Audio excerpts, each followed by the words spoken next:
महाराज जगदम्बा की, मंझरिया वाले माई की, भुड़िया माई की, सरकुनई वाले माई की, मदनपुर वाली माई की, गुमरही वाली माई की। देखिए पारंपरिक गीत बाजन पचरा आप लोग गावे जिगर कृपा से चंचल का नाम बा, ये चंचल नाम हर माई बाप ना, चंचल नाम दुर्गा काली माँ के कृपा से मिलल बा। तो आप लोग का पारंपरिक पचरा बा, पचरा पे हम नृत्य करब, आप लोग ताली बजा के आनंद ले जाइए और सबके गावे को धरा साथ। जयंती मंगला काली हमारे माननीय नया व्यास आए हुए हैं बिहार से चल करके, माननीय लक्ष्मण प्रियदर्शी व्यास जी के माध्यम से आप लोग इनका प्रोग्राम भजन भाव दे रहे हैं और हमारे कैसे बैठे हुए हैं। हाँ व्यास जी तैयार हो जाइए। जयंती मंगला काली भद्रे काली कपालनी, दुर्गा क्षमा शिवा धात्री, स्वाहा स्वधा नमोस्तुते। तमेव माता च पिता तमेव बंधु च सखा तमेव विद्या द्रविणं तमेव सर्वं मम देव देव।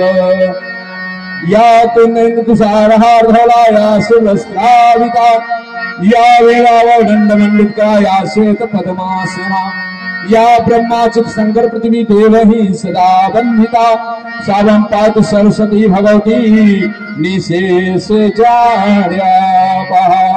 प्रेम से उड़वाद शक्ति सरस्वती माता तेरी सदा ही है।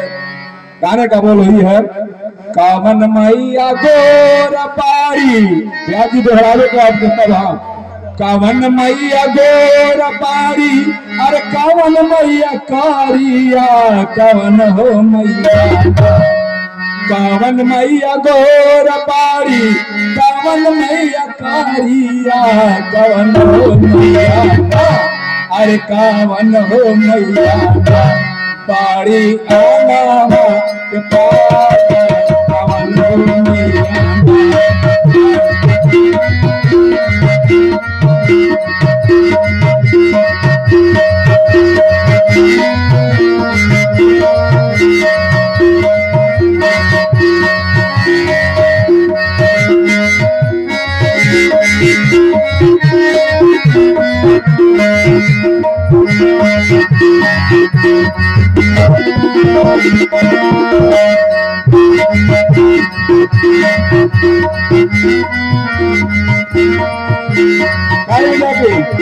कामन मैया गोर पारी, कामन मैया कारिया, कवन हो मैया, अरे कामन हो मैया पारी आना कामन हो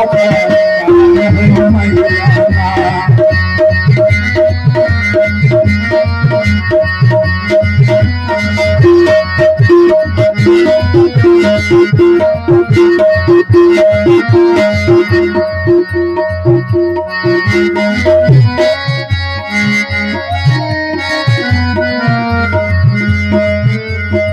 दुर्गे मैया गोर पारी, काली मैया कारिया, शीतल हो मैया, अरे शीतल हो मैया पारी आना हो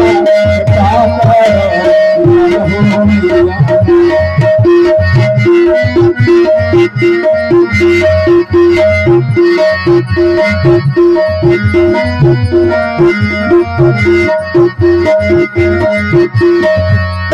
कामन मैया गोर पारी, कामन मैया कारिया, कवन हो मैया, अरे कामन हो मैया पारी आना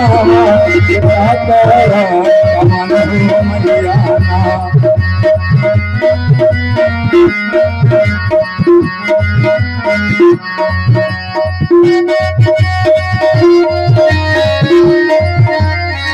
हेलो हेलो, देखिए बहुत सुंदर भजन आप सुन रहे हैं। आइए एक बहनी की तरफ से